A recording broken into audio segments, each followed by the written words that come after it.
சுதா சஷ்டிக்கு என்ன நினைக்கிறேன். இன்றைக்கி என்ன பார்க்குறாங்களா? வாங்க பார்க்கலாம். இன்றைக்கி பச்சை குழம்பு வாங்க எப்படி செய்யணும் பார்க்கலாம். ஒரு கடாயில் கொஞ்சம் நல்லெண்ணெய் சேர்த்துக்கலாம்.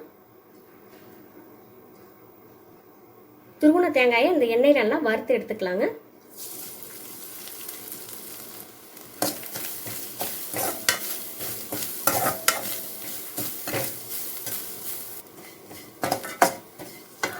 இந்த அளவுக்கு நல்லா வறுத்துக்கணுங்க. நல்லா வறுத்தாச்சு, இதை எடுத்துடலாம். அடுப்பை ஆஃப் பண்ணிவிட்டு குழம்புத்தூள் வந்து 1 ஸ்பூன் சேர்த்துக்கலாங்க. இதில் நல்லா கலந்து விட்டுக்கலாம். இப்போ இதை எடுத்துடலாம்.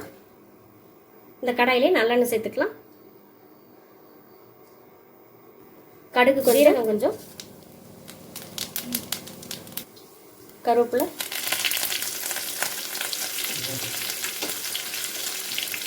சின்ன வெங்காயம்.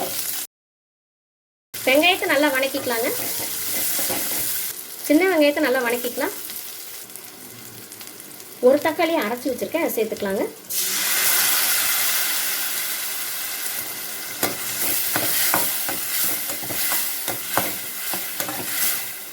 தக்காளி பச்சை வாசம் போகிறவங்க நல்லா வணக்கிக்கலாங்க. மஞ்சத்தூள் கொஞ்சம், உப்பு சேர்த்துக்கலாம்.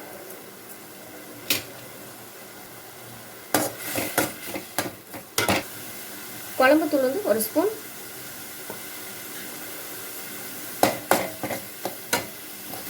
கொஞ்சம் தண்ணி சேர்த்துக்கலாம்.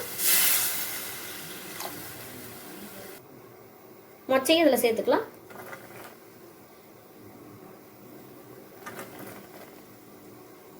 மொச்சை நல்லா வேகட்டும். பூண்டு கொஞ்சம் சேர்த்துக்கலாங்க.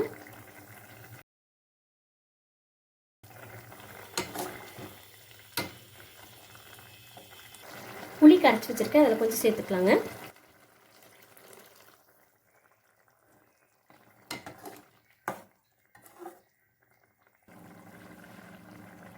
வறுத்த தேங்காயை அரைச்சிட்டேன், அதை சேர்த்துக்கலாங்க.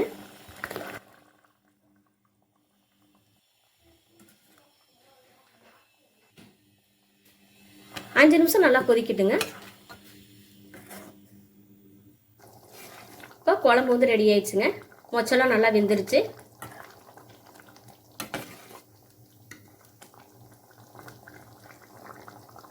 இது மேலே கொஞ்சம் நல்லெண்ணெய் சேர்த்துக்குங்க.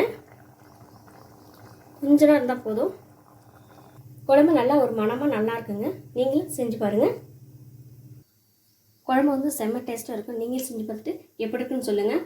சுதா சஷ்டி சமையல் பார்த்ததுக்கு ரொம்ப நன்றிங்க.